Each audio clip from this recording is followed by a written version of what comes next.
The negotiation chamber fell silent as Arya walked through the reinforced doors.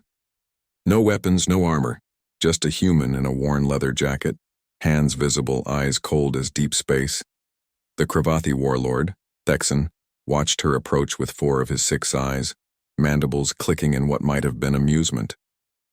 Behind him, suspended in an energy cage that crackled with violet light, was Rin, a juvenile Vorkai predator, all midnight fur and golden eyes that reflected primal fear. The cub's parents had been ambassadors, past tense because the Cravathi didn't negotiate with prey species. The human comes alone, Thexan announced, his translator rendering his chittering speech into flat, emotionless standard. How disappointing. Around the chamber, 24 Cravathi soldiers tightened their grips on plasma rifles. They were apex predators from a death world where even the plants hunted. Each stood 3 meters tall, exoskeletons gleaming like polished obsidian, serrated limbs capable of shearing through starship hull plating. Arya stopped 10 meters from the warlord. "I'm here for the cub. You are here to die, mammal." Thexan leaned forward on his 4 front legs, compound eyes catching the dim light. "Your kind fascinates me. So soft, so weak, yet you spread across the stars like a virus. Tell me, why should I not simply crush you and the whelp together?" Arya's expression didn't change. "Because you're curious." The warlord's mandibles spread, the Cravathi equivalent of a smile. "Curious about what?" "About why every species in the Galactic Council told you not to take that cub hostage. Why the Vorkai, who could tear through your ship with their bare claws, asked for human mediation. Why I walked in here alone." Thexan's chittering laughter echoed off the metal walls. "The Vorkai asked for you because they are cowards who hide behind lesser species, and you came alone because your people are fools." "No."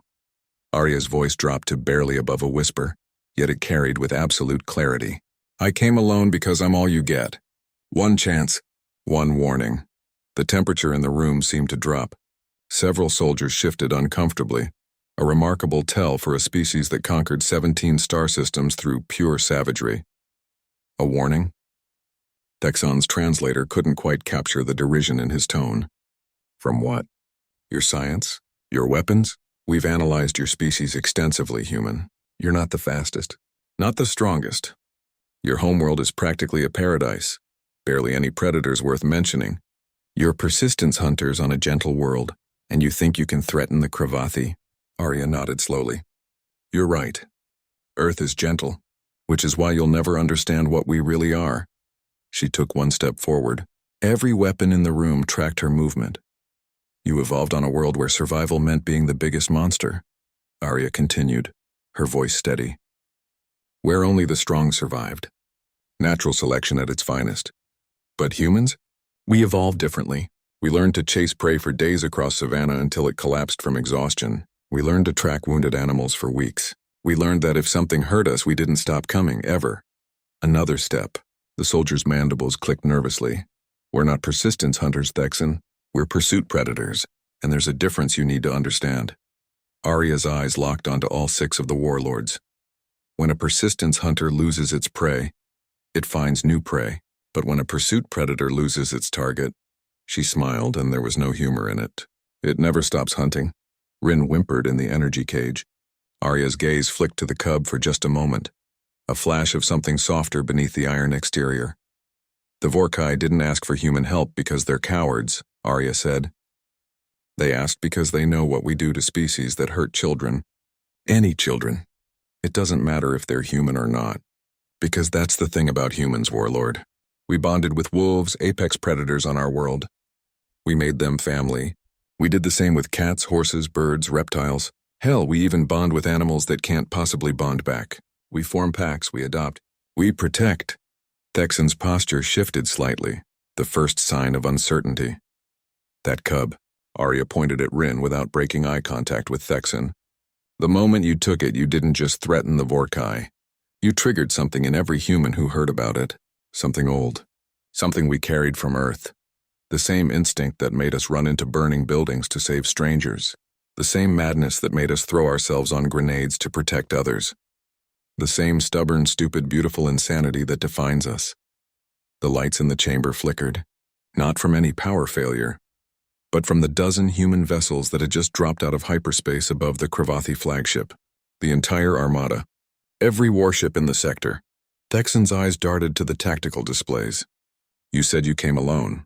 I did, Arya confirmed. But I never said I was alone. Those ships, they're not here on orders. They're volunteers. Every single captain made the same choice I did when they heard about Rin. Because that's what humans do. We don't ask permission to do the right thing. We don't calculate odds. We just act.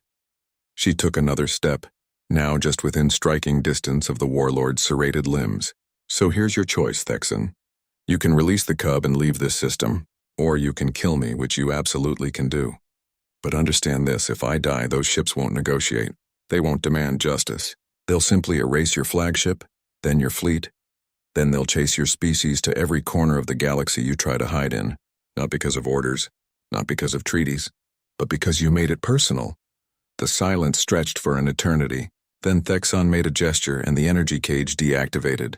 Rin tumbled out and Arya was there instantly scooping up the trembling cub with surprising gentleness. You're insane, Thexan whispered. Arya looked up at him while cradling Rin. No, we're human. There's a difference, and you just learned it. She walked out of that chamber with the cub in her arms, past soldiers who could have killed her with a single strike, and nobody moved. Nobody breathed. Because in that moment, they all understood the truth the galaxy was slowly learning. Humanity didn't dominate through strength or speed. They won through sheer unrelenting will, and an absolute refusal to abandon those they chose to protect. The predators of the universe had evolved to hunt, but humans had evolved to never stop hunting back.